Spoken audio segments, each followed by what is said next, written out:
Thobela Magaresho, and welcome to Wounded to Mend series with Mokete Moetela. Today we will be talking about money.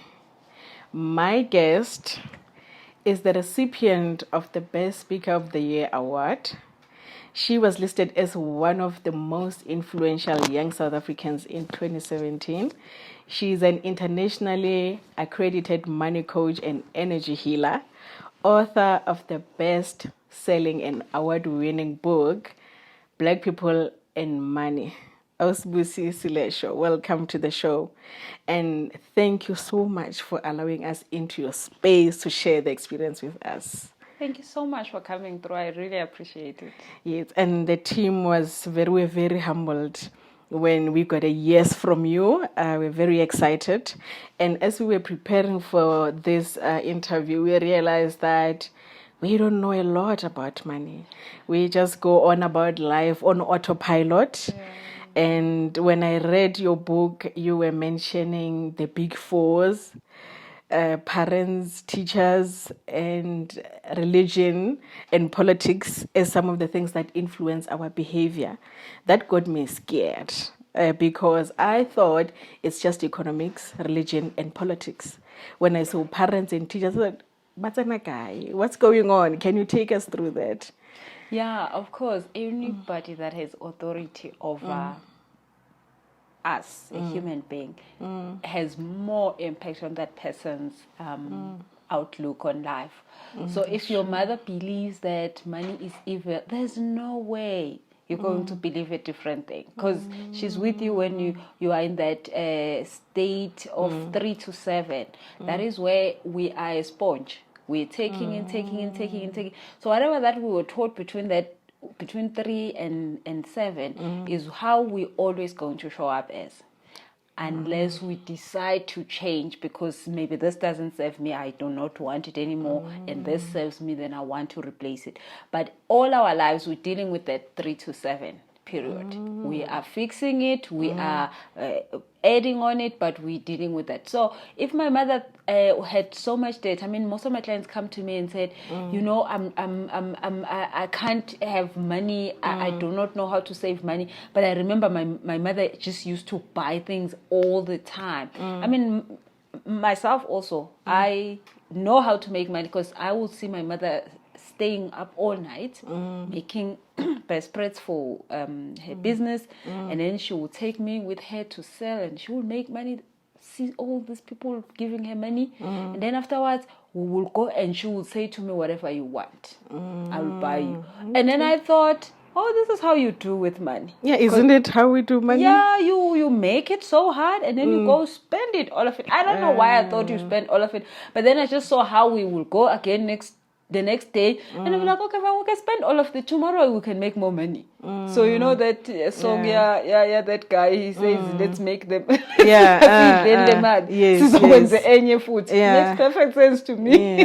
So that's how I saw my mother doing it. Guess what? I went on and I did that. I found myself in 40 million rand debt. Wow. Because I was just doing that. Literally. But of course, it wasn't helping me, because 40 million rand down, I'm like, what happened? That's when I had to find out, oh, this is it. Okay, so now we are talking about handling money. You gave an example in the book of a lady who is a street hawker. And I was once a street hawker. After work, I will open a small kiosk every day after work. So the extra cash was very helpful. So this lady that you talk about in the book, she buys everything cash. She takes care of her kids. And now I want to compare her with a person who is employed 8 to 5. She has access to debt, to the house bond. She can get a car, whatever car she wants. Who's richer between the two? Who's handling money better? Or what must we look for in these scenarios? Is it fair just to judge it from this level? So the only thing that is one of them don't have is freedom. So both of them can do whatever with their money, however they make it, doesn't matter. But one has freedom, one doesn't. Okay. So the one with freedom can decide that tomorrow I want to move to another town. They don't have any debt. They don't have to say yes to any bus so I can't come in. They just can live their lives. And that is the one thing that I have to deal with every day. People saying, Busi, I want to take my calling. I want to take my purpose. I want to do the thing that I'm actually a designer. I'm actually an interior decorator, but I'm now sitting here being an accountant, and I don't want to do this accountant. I want to go there and be an interior designer, but they can't because they don't have freedom. But they have all the cars and the houses and this and this. They don't have the freedom. But then lawyer that's on the street, she can design. I'm done selling. I want to sell clothes. She can sell clothes. She can do whatever she wants. So it's not about how much you have, how you make it. It's about the freedom. Do you have freedom? Just right now, here, sitting here with you, I have decided I want to do this. But then after this, I literally have to decide what I want to do with my life today. So that is the freedom. I don't have somebody telling me what to do. Okay. So now that, okay, in my understanding, freedom, the lady has better freedom. Now, when it comes to handling money, the thing is, I have two scenarios of street hawkers that I have experienced and have influenced my life. There was a lady, she would, every day, she said, I save 35 rands. Every single day, she must check in for 35 rands from what she makes from selling spinach on the streets. And there is us who are doing it for survival. That we have to, buy bread with that money because it's also a side hustle. What do I do? What do we do then? We are both having hustles, businesses, but how do we then handle money better? You know what I've noticed, and going back to that scenario of a street hawker and somebody who has a proper job and have access to all these things. Normally, a person who has a proper job and access on all these other things, their goal in life is to pay the bond, is to pay the car, is to pay this and this and this. So they are sort of limited on what they can do with their lives. But the street hawker, normally they decide what is the next thing in my life that I want to see happen. So if they decide that they want to build a house, they will buy one brick every day. 35 rand is a brick a day. So they understand that they have to think of something, they have to make a way, and they understand that everything has to be starting small. While when you get the bank, it gives you the boom a car, all of a sudden it's full in your yard, it's filling up your garage. You don't know you enter a house, and then you're staying in this house, and then you feel like you don't know what's going on. But the one that had one brick every day and is building the house, and the day the house is fully built, she doesn't owe anybody. It's a total different experience. That's true. Now I've been there. I've been the place where you get the house, boom boom, you sign the papers, and then wow, next thing it's yours. I'm rich, but you're not. And I've had the experience where I enter a house that is actually in full in my name, and the experience is totally different. How you look at the house. But then the thing is that when you get the house in your own name and it's your own thing, you get evidence that you can. So that evidence comes to say, oh, if I can do this, I can do that. Something bigger. When you get the house ngesikoloto, uyayithola mara awusisho ukuthi ngizoyibhadala ngizoyikhona. You have bantu bayahleka bajabulile around you when you're thinking, oh damn, how am I better keep this. Will I be able to pay for the car every month? Will I be able to pay for the car? I mean, all people that come to me have that problem. I'm not sure if next month I'm going to be paid. So you're not happy with this thing. It's no longer, it's already bringing you sorrow immediately. It's already putting strain on you. And that strain is already taking the blessings away from you. While the person who has done this thing fully, they're like, oh my God, God is so good. God has blessed me with a house. I'm staying in my own house. You are then now in a vibration of attracting more things. And you can now do more things because you feel like, oh my God, I am so amazing. I got this done. While the other one is scared of how they're going to pay the thing. So, and of course, it doesn't mean that if when you understand, that's the thing about the fact that we are never told about credit. So you should not feel like that when you've just had credit. Because when you feel like that, you attract more credit. You should understand that credit is to serve you, not the other way around. So when you do get credit, let me just give you a simple example. When you get a credit, you borrow 100 rand, you go and buy cooking oil and flour and this and this and this, and you make amagwinya, and then you go sell them. That credit builds you, because you're going to make 500 rand, you're going to take back 150 to the bank, you are left with 350 now. Which in this case, the law of making money says don't use the 350 you've made. Go again and borrow another 100 rand from the bank. The 350, take it and let it make more while you go and get another 100 rand where you will take back 150 and have another 350 does something. So if you see it in that way, this credit thing, it works for you, because then I am blessed to have a bank that can give me 100 rand, that can make 500 rand. But when you buy a house that is actually depreciating because you are staying in it, you are not renting it out, then it's a problem. When you're buying a car that when you bought it was 200,000, you drive it 2 hours, it's now 150,000. That's the problem. So you say, you said something, you said, I'm blessed that I have a bank that can help fund this. So as an internationally accredited money coach, do you think men and women handle money differently? Yeah, everybody handles money differently, because again, the person that's handling money is that 7-year-old. Okay, so it's not about gender. It's not that women want to receive money more than men would want to spend it. So there is those. So the thing is that women have feminine energy, men have masculine energy. Yes. So men, when they look at money, it's something that gets them something. Women, when they look at money, it's something that gives them security, like it protects them, it comforts them. While men do not get comfort from money. Oh, okay. Yeah, men won't keep money for anything, like why? Oh, so okay. While a woman will keep money. So, but that also is definitely determined by what they saw when they were young. But according to the feminine energy and masculine energy, we do work differently with money. So you will notice that in South Africa, most households are women led households. There's children, and those households are functioning perfectly. Very few households have a man alone in that house. Yes, but then again, the whole entire world knows that behind every successful man is a woman. What is that? So I mean, I have a YouTube video that I did, and I was saying, men need women to make money, but women don't need men to make money. That is the whole point of feminine energy and masculine energy. Feminine energy is creating, masculine energy is implementing.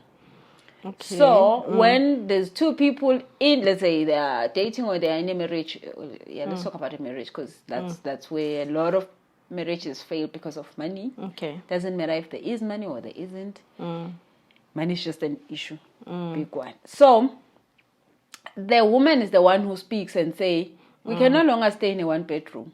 The man's like, what is wrong with the 1-bedroom? The woman's like, oh, hell no. There's a lot wrong. We are moving. Tomorrow I found a new house. And the man's like, oh, now that we are moving, let me go and get another job. Let me go and get a better business. Let me go and get a better project. Let me propose some. Then he goes and he makes it happen.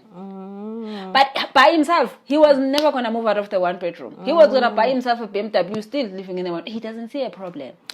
Well, you know what? Okay, so now let's talk about money trauma. Ne? So what you are talking about, there's this scene, Go Blackish. It's in one of the first seasons. Dre misused the money, the husband. The wife can see that there's a problem, but she's struggling to talk about it. She even sweats, and says, no, I don't want to talk about it. I thought you may handle this better, And I also know that I'm not really comfortable talking about money. I'm a little bit secretive, actually, when it comes to money. And there's nothing to be secretive about, but it's not easy for me to say I bought this book for 300. Especially if it's with my friend, I say, no, it was just 50 rand. I don't know why I do that, but I'm aware, and that's why I got attracted to this money healing thing. I said, what do we need to heal from? There is something different about me, and I resonated with Go Blackish, and I like to carry myself as if I've got it together when it comes to money. And it's a hope. I want to get it, together. I'm like, fake it until you make it, but will it work? You talk about money at subconscious and conscious level. Yeah. Are we fooling ourselves to think that we'll get better by just faking it? You know, what is money trauma? Why are we doing what we are doing? Yeah. Well, faking it, you know what? Normally doesn't work because what you're doing is, excuse me, so you are doing this thing of standing in a mirror. And I mean, probably, I don't know, we've all done this. You stand in the mirror and you say, I'm fat, I'm skinny. What do you know? You just affirm yourself. I'm fat. Like, wow. Does skinny look like this? So what you're doing is that you keep telling yourself, I'm skinny, but then you see that you're fat. But then what you're doing in your mind is that you are reprogramming your mind that, you see, when I look like this, I'm skinny. Do you think you will ever look skinny? No, because I'm comfortable with this. Because the picture of skinny to you looks like fat. Oh Lord. You try everything under the sun, but you remain fat because you have told your mind, this is how skinny look like. So when people fake it, that's why they never get it done, because you are not being truthful with yourself. You keep saying, you keep doing all these things, acting like you have money, but you don't have. You're never going to have. Because that is what you actually believe. Because the thing is that the mind does not understand what is true and what is false. That is why you can also trick the mind to make you money, because of the same thing. When you trick it that you do actually have money, in a good way, tricking it. But then most people trick it in a bad way, which is actually making them... They're driving their car around. Everybody's thinking, oh my God, you are so rich. But they know that they are so broke. But then they start to actually say like, oh no, me, I'm rich. Like... The brain is like, oh, rich looks like this to you. Okay, fine, let me give you more of this. Yeah, okay. Now you you're provoking me now, my thoughts. Okay, so, but it's not easy. And I'll tell you why. And I'm going to use my personal experience because this show is live storytelling. When I met Lebupule, obviously healers and teachers are around each other. And then there was Vangile Magwaka with this money healing program. And I signed up and I got newsletters and stuff. And then 2-3 days into the program, I said, nope, I'm not doing this. This is a lie. And I left, you know. And this was 2 years ago. And I'm still the same person around money.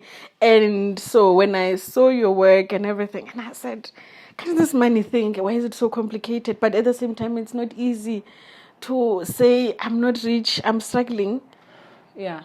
It's not easy. There's just a lot of things around us. How do I downgrade? It's not easy. Yeah, so, you know, yesterday I was doing another show with Linda, and he asked the question, so was you saying we shouldn't worry about where we are, and what if the person who's here to take my car away, they are knocking at the door, what should I do?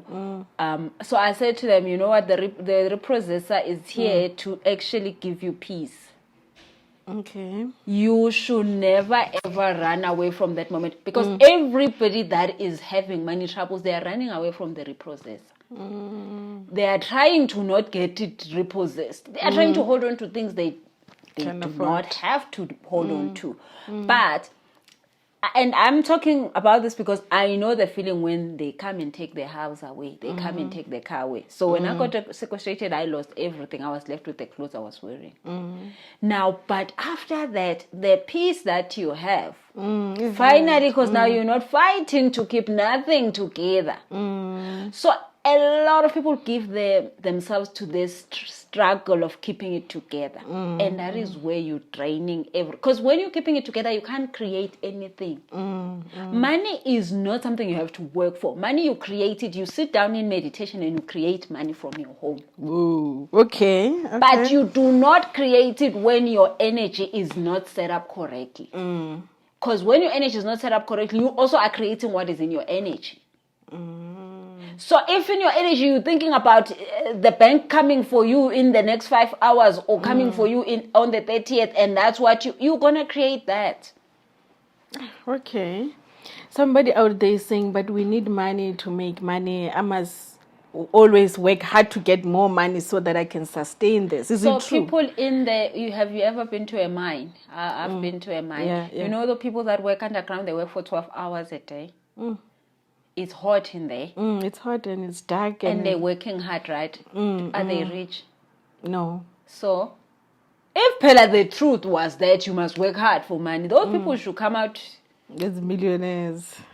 But tell me, those people are making people billionaires on a daily basis. Who are just sitting and who are sitting somewhere, just relaxed, waiting for reports to read and approve. So you reports. see the problem right there. So you do not have to work hard. You create money. Now, again, it's like, okay, how do you create money? Yes. Like, that sounds wrong, of course.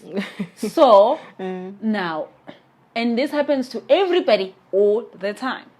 So you have probably a time where you remembered having a job that you didn't apply for, that you didn't interview for, and it just came and they were like, come quickly now and start working now. And it was the thing you wanted. Or maybe you got a proposal. They said, don't even send a quotation, just send us the invoice, do the work now. You didn't go and ask for them, you didn't roll on the floor asking for them. They just say like, you are the right person for us, just do it now. What do you call that? I just said grace. Exactly. That is what God gives us every day. Because you see trees fighting for oxygen and fighting to take fruits out. No, it's grace. Those trees knows whoever created us will send the rain in rain time, will take away the leaves in leaves time. No, we want to hold on to the leaves. Trees let the leaves go nicely when it's time to shed them off. And then they know, okay, fine, when the time comes, I will bear fruit. And they bear fruit and they're not holding on to the fruit again. So we do not understand that process. So if that tree could work hard, I wonder how that would look like. Let me make sure that the fruits come out. Let me make sure that the fruits come out. Don't do that. Do not hold on to things that needs to leave you. Because sometimes you had the car, now it has to go because then it teaches you a lesson of a certain, so you don't want to learn the lesson. Yeah. Issue of lessons. Ne? Yes. The same situation keeps on coming back. Yes. And you trying to act like things are okay. So I did that for a long time. I got to 40 million rand because I was acting like that. I was like, when I left my job, people were like, oh, so you think you're smart when? You're going to leave a job because you don't like it. Seriously? I mean, we staying here, we having jobs like we are crazy. When you think you are better. So literally that was the one thing that kept me trying to act a certain way. These people, they're going to laugh at me. I left a job because I said I wanted to go into business because I hate a job. Oh, you're not good enough for 8 to 5. You think you're better. So all the things were running my head. I needed to keep up. And every time a business died, I didn't take time to heal from it. I just started another one. Every time another one died, I didn't take time to heal. I just was like, nobody should know this is come to wrong. Let me, borrow from John to Peter to make things happen. Like the thing of you need money to make money. I was doing that. I was kept going back to the bank. I even knew how to go. Right today, if you want me to go get you a loan, I can get you a loan at bank like in...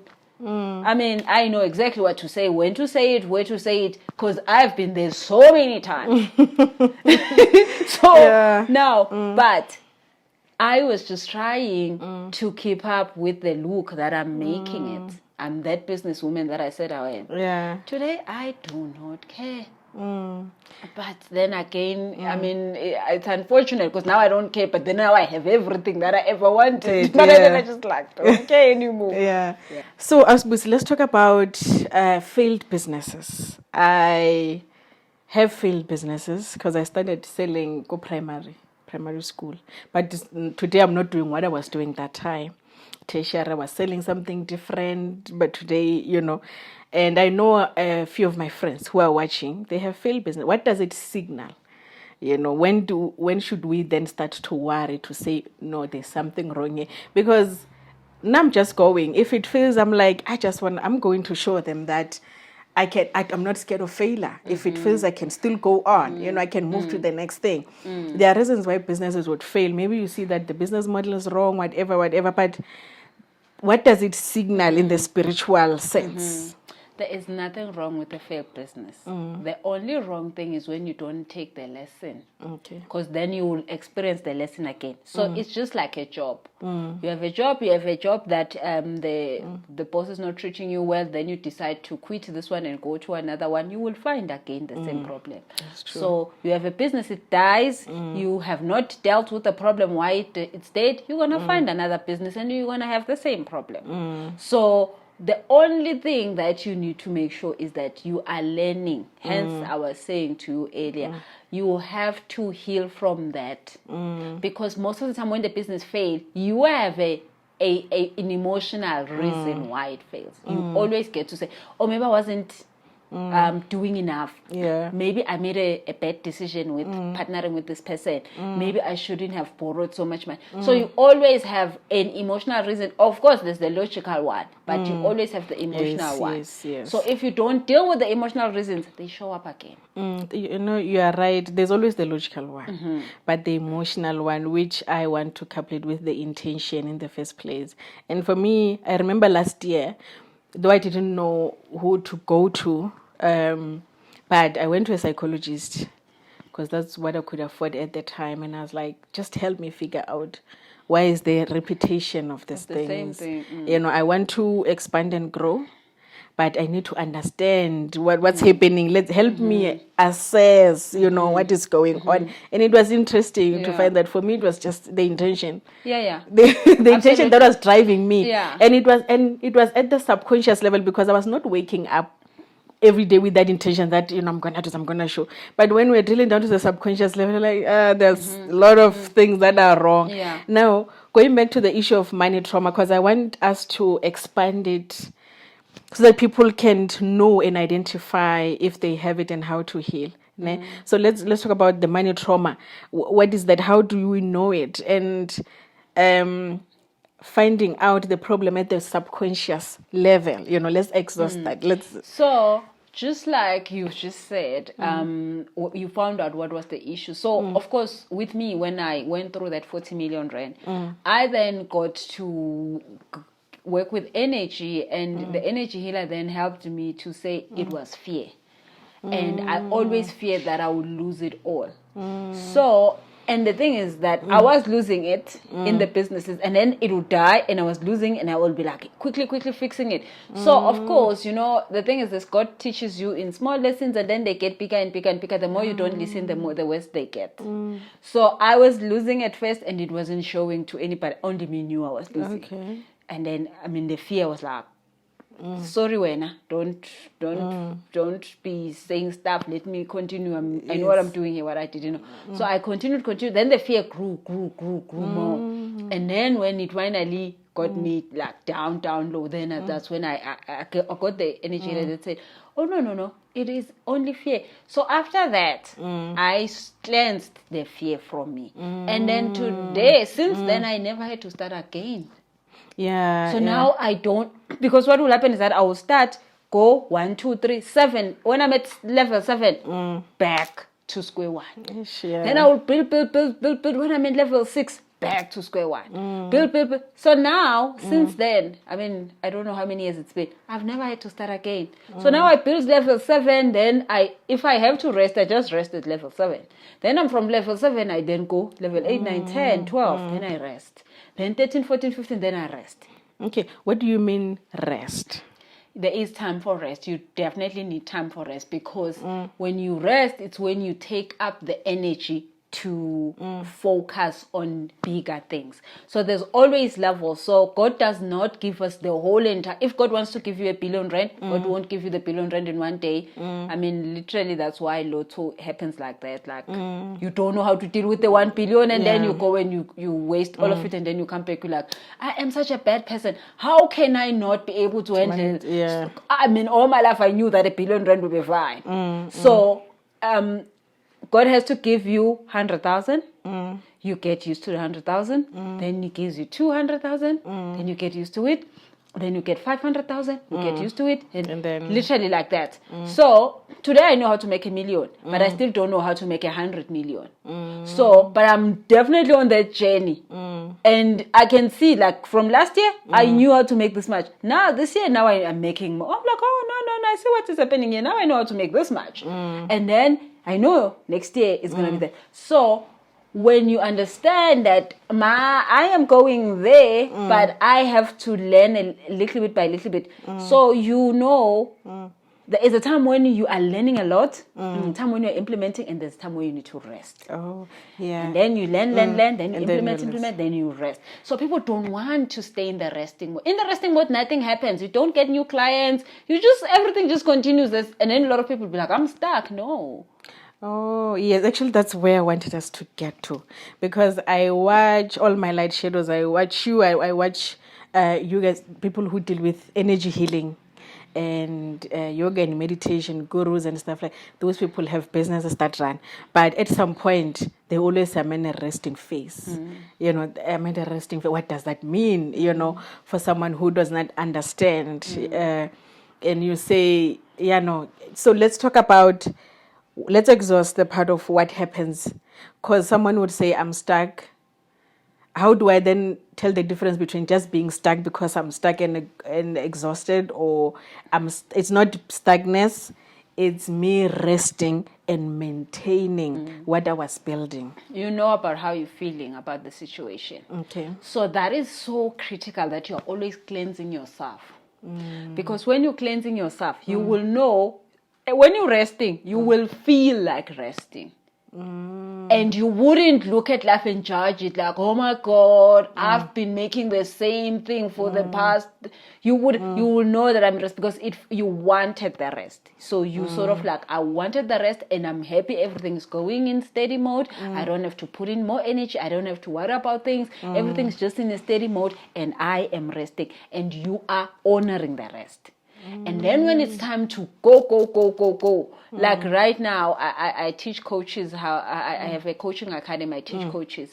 And right now in April, because I really read a lot of energy stuff, and the astrology for April is a doing month. Yeah, somebody did say that. We must ask us Busi. And I'm like, don't worry. Yes. So it's a doing month. So you'll find yourself right now in April that you can't even sleep at night. Like you have ideas popping up everywhere. And you just find yourself doing stuff, getting things done. So it is that energy is there. So if you're not connected to energy in that way, you might be sleeping in May. And then let's say June is a resting month. And then when are you trying to work? And then it's so hard.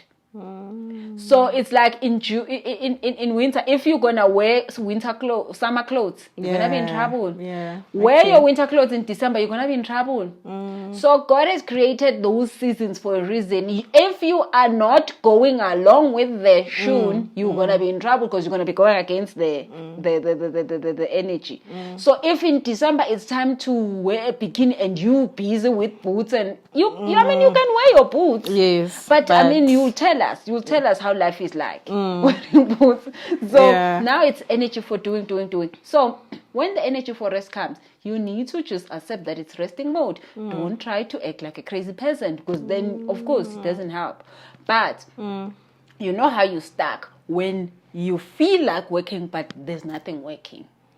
Okay. And you know when it's a resting mode, when you feel like resting and you are okay with the rest. Okay. That's why you need to cleanse so that you know how you're really feeling. Because when you have not cleansed limiting beliefs, any bad energies, you are feeling those things. You're not feeling yourself. You're not feeling your higher self, what your higher self is saying to you. Okay. So you just keep feeling the fear. You just keep feeling then it doesn't matter if it's a resting mode or whatever. You're just feeling the fear. You're just feeling the, Okay. So now, how do we cleanse? What is to cleanse? Sure. Okay. No, and I want people then to consult you after this, because you're the energy healer. I know that. Yeah. But let me emphasize the importance in terms of, it's not something that you can just do affirmations on the mirror looking yourself and I'm cleansing myself and I'm doing this. Find a way to explain it in a way that people will also understand your work. Yeah. It's a long story, and cutting it short, there's different ways of cleansing.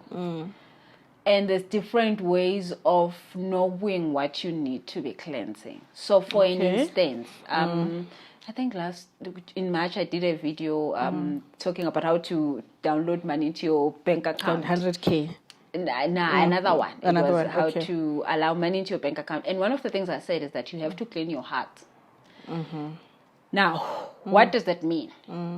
If your heart is not, the only thing that connects you to money is your heart. Okay.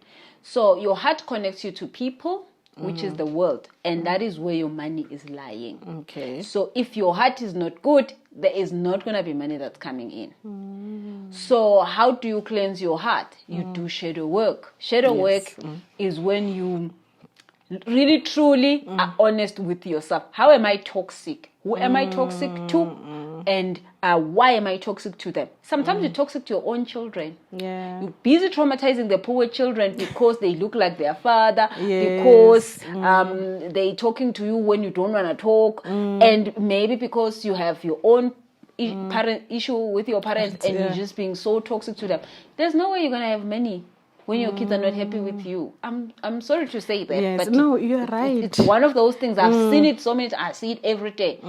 So normally when I have a session with a person, there are guys who tell me, no, she's doing this wrong. Can she fix this? And the person will be like, how are my kids part of the thing? Yes. And she will fix that, and she'll be shocked how much money comes in. No, you know what you're saying is I'm a freak for shadow work. You know, every day I'm like, God, show me more. You know, show me so that I can fix. Yes, show me. correct. And when you say the relation, even the kids, I know the impact that my daughters have on me. How I would have treated them that day. Somehow, when I come back home and say, okay, let's take stock of what happened today. The mess up that would have happened, you know, during the day would just relate to how I treated other people. And for me, it's the most vulnerable.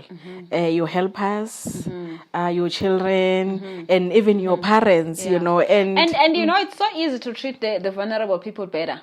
You know what?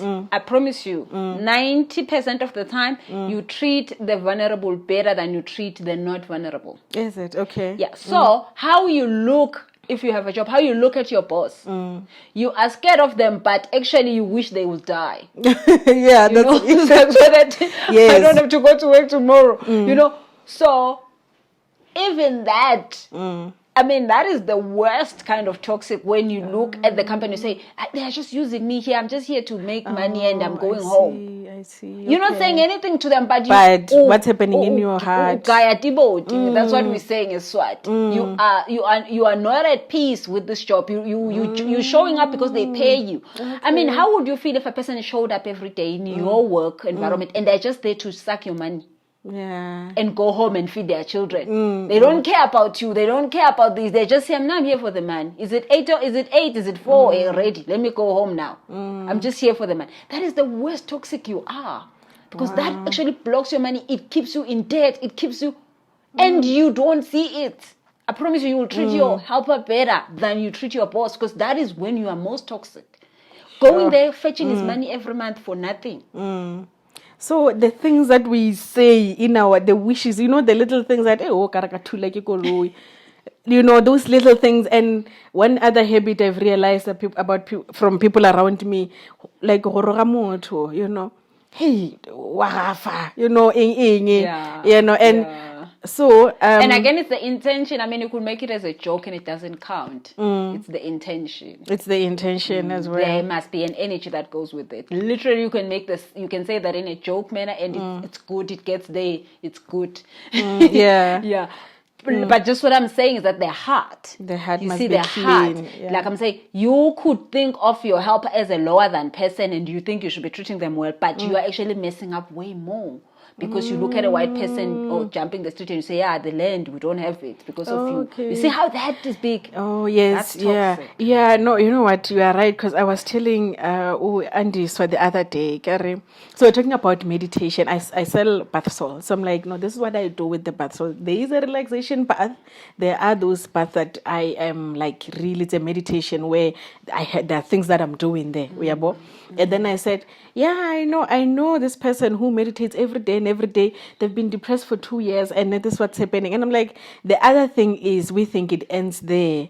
the heart. You have to deal with some things. You have to fix your heart. You must get your things right before even knowing how to pray or what to say when you pray. Because that's equally important. There are a lot of things around that. Yeah, it's like just praying, and then when you finish praying, you go and you judge what another person, how they pray. Okay, me, I was praying with like this. Oh no! I mean, the other day I saw a lady that was telling people they shouldn't have certain statues in their house because they are not doing it right, and she's doing it right because she doesn't have them. I mean, really, you've messed up the whole entire prayer, right there. I understand. Yeah, you messed up the whole entire, because a person who's really praying will not be in a position to see, because they understand what prayer is. Yeah, I mean, if you understand what prayer is, you will never ever have a problem with anybody else who's praying, because you understand what prayer is. But if you're practicing prayer, then you look at the practice. Does it look right? Do you have the right elements there? Are you sitting the right position? Are you standing there? You are practicing it. You don't understand what it is. So the heart is wrong.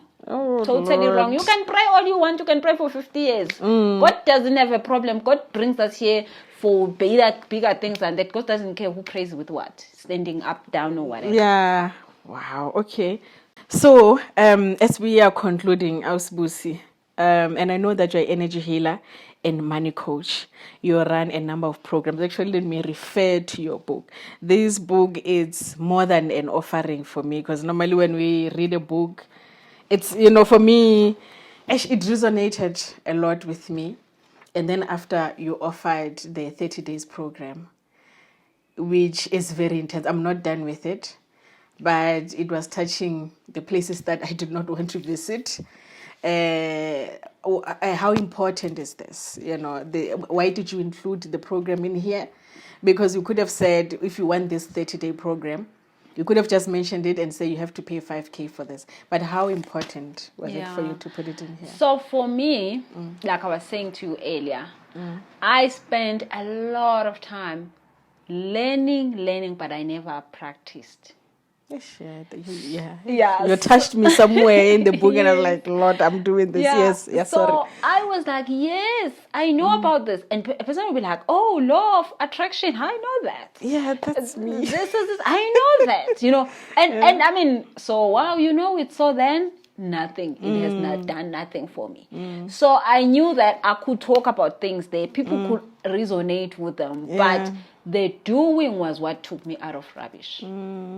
So, and in that 30 days, and everybody that started the 30 days, they normally say, on day 2, I actually sort of stopped, because wow. It does that to you. Yes, because now I had to look at things that I never thought. And that is why we were never taught anything about money. Not at school, not by our parents, none of this. I mean, me writing that book was literally a download. Because myself, I had gone through some of the things, but I was not even understanding them. I mean, literally, people send me snippets of the book and they say, wow, this is amazing. And I'm like, who wrote this? And then they're like, Busi, what's wrong with you? And like, you don't understand. I downloaded the books. Literally, there was something that was speaking, I was writing. So I mean, one of the chapters in the book is it talks about what white people believe about black people and all that. And I wrote the chapter. I wrote it and I was like, oh my God, I don't even understand what's going on here. So I wrote it as a chapter. This December, there is a white guy who wrote probably a 5-page essay. Exactly the chapter I wrote there. He was saying we were taught to do this to black people. We were taught to do it in this way. We were taught how it would break them. We were taught that they will never amount to anything if we did this. And I was used. I'm a white man, and I was used by the system to do this. I was like, no. How would I have known this? Because I've never been white. I've never been. How would I have known? So I understood. So literally, that 30 days is something that I had to go through myself to cleanse myself of the stuff. So I knew that if somebody has read the book and is inspired, they will have to do the work. And that's why I'm saying, even if you do one paragraph a day, you have to sit in your bathroom and do it while you are there, or you have to lock yourself in your garage and do it, because you don't understand how much cleansing you're doing. And the more you do that cleansing, it counts up to something. You might do it today, it doesn't look like it's happening, but you literally are plowing something, and all of a sudden you have a big field that is ready for seeds. And that is what the program is about. You are literally cleansing the stuff that you have been taught. You are unlearning a whole lot of things, and then you are learning new things. Yes. But then again, when you finish there, you can then go now and say like, okay, what do I want to create? So like I was saying, Ella, there is cleansing of the heart, the internal, then there's cleansing of the body, the outside, because our body also is an amazing instrument that God created. It takes all. So when you go through trauma, your body holds on to the trauma. Yes, we hold on to memories. Yes. So some stuff you can't keep in your head because you can't handle them, but your body holds on to them.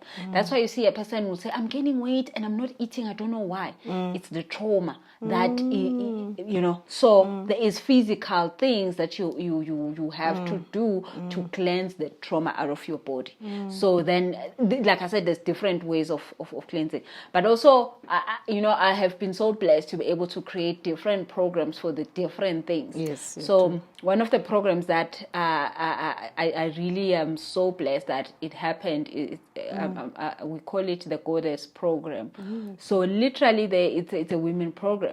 So I am showing women how to go from, I'm just a normal human being, you know what, my life is so crappy, to actually using your powers, to using your spiritual powers, to be able to run your life in a spiritual manner.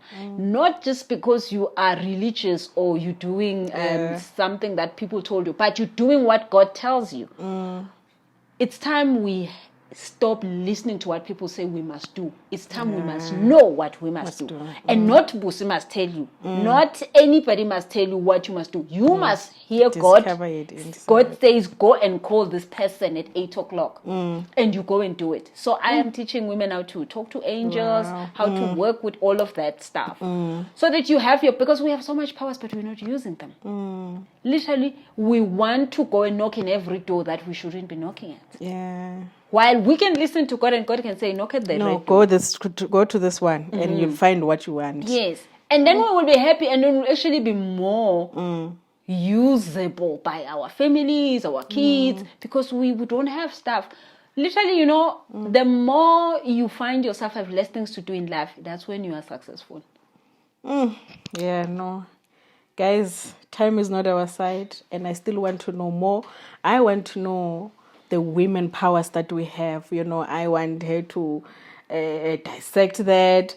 On the list of questions, I wanted us to go into black tax. And what white people think about us when it comes to money. I wanted to exhaust that, but time is on our side. We don't know what you're going to do. I don't know if we're going to have her again. The series is coming to an end soon. But God will lead us. Yeah. God will lead us. And thank you so much, Busi, for the insights. You blew me away. And I've got a YouTube channel that shares more information. So it's Busi Selesho. Yes. I've subscribed. Yeah, and an Instagram page. She's dropping bombs there.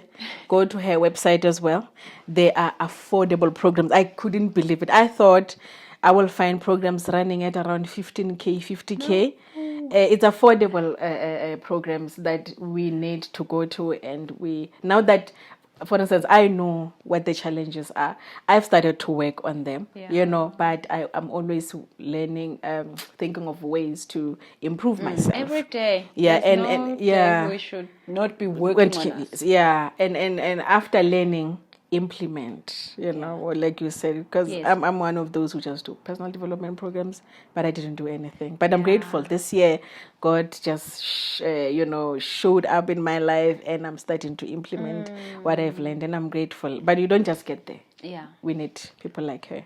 We need coaches in our life. We all need to work on us. Yes. That's the best investment ever. Yeah, working to on start ourselves. with you. Because once we work on ourselves, everything else opens up. Stuff that you never even thought were available for you. They show up. They just show up, and the potential that we possess. I'm surprised myself sometimes, but I'm grateful to God. And you say the meditations that we do, the healing and the cleansing that we do, it's very helpful, guys. So let's go and do it. Otherwise, thank you. Otherwise, we're not going to finish talking. Thank you so much for tuning in and have a great evening. Goodbye. Busi, thank you very much.